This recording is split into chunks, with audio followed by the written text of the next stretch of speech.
Hello again. This is the March the 1st broadcast. We're pretty sure that spring is here, or at least it's in the air. The first nice day we've had for some while. This is the first time in a couple of days that I've managed to sit down and do a bit of work here. I hope the lighting's alright. I've got a filler light here, the little Anchor Boys thingamajig, and I've baffled the back window so I don't look like a man of mystery. This is my latest big painting. This is something that I've been commissioned to do by my friend Gila, who also has been trying to teach me keyboard. I say trying, against her greatest efforts. I do tend to resist education of any kind, and but believe that I can do everything without being shown anything. It's kind of chiselled out and improvised. I went to, I did go to evening classes 30 odd years ago because I wanted to get into art college. This was in Portsmouth, and I showed them some stuff and they said, well, yeah, this is all very nice, but you do need something to get in here. So they suggested I take an evening class and get an A-level. I went to a few of them, and then it just became stupid. But the tutor, I remember one thing that he told me, and he said, you tend to hammer your work. And at the time I didn't quite know what he meant. But since then I realised that I do. Now this painting is a case in point. What I should really have done was worked out perspective. This is an indoor scene of a ballroom or a kind of a nightclub on the sort of French turn of the previous century style. And I decided to do it portrait. And so it was kind of literally a tall order. And what I really should have done was worked out the perspective, and I can work out perspective. It's not beyond me, I can do this.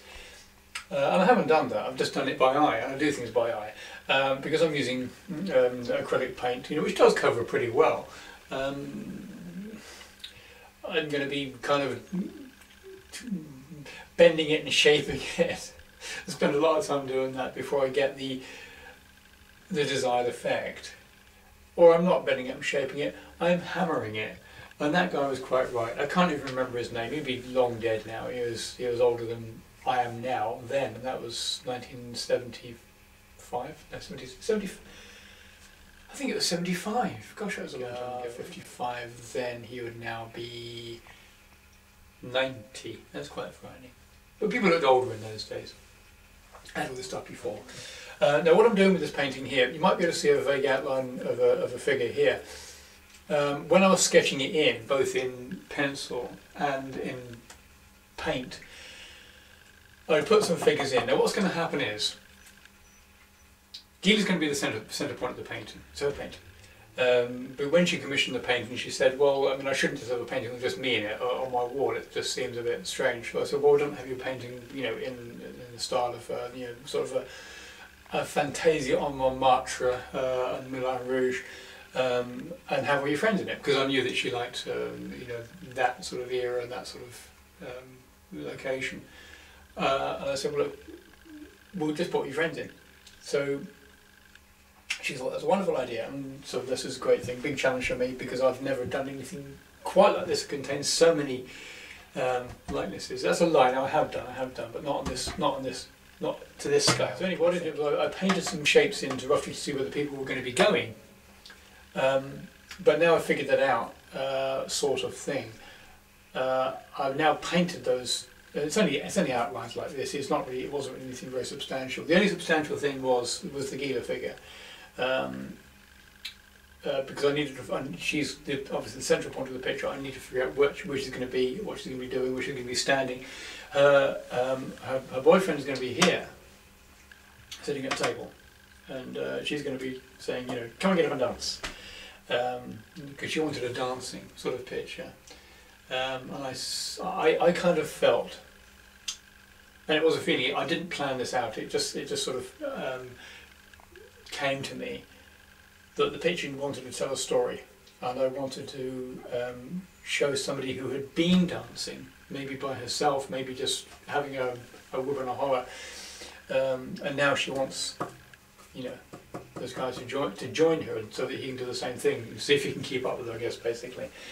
In order to indicate what she'd been doing, we have the artist in the corner. Guess who he's going to resemble?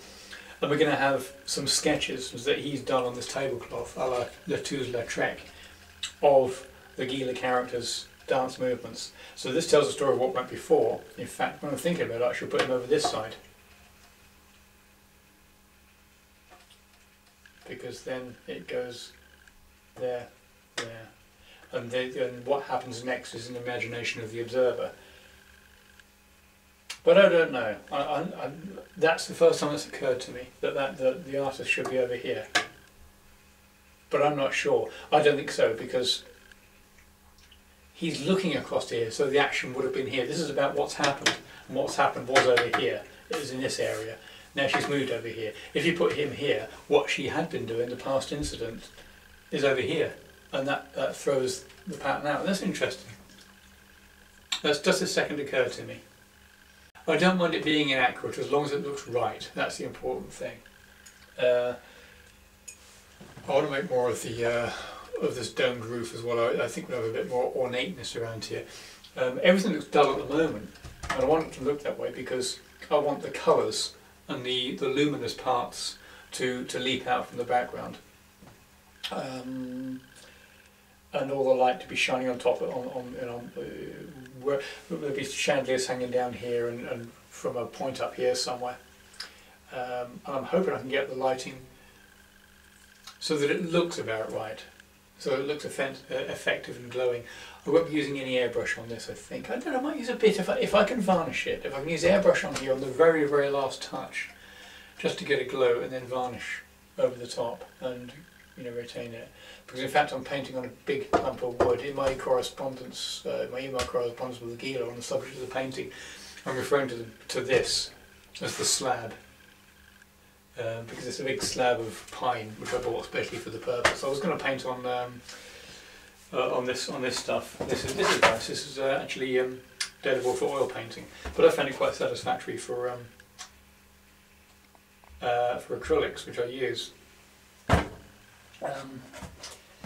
But this is nice and solid. I like it. I like the fact that you can see grain through it as well a little bit, and it's got a nice feel to it. It's nice and it doesn't give away. There's no give in that at all. The worst that can happen is that, you know, the weather will change and it will warp very badly.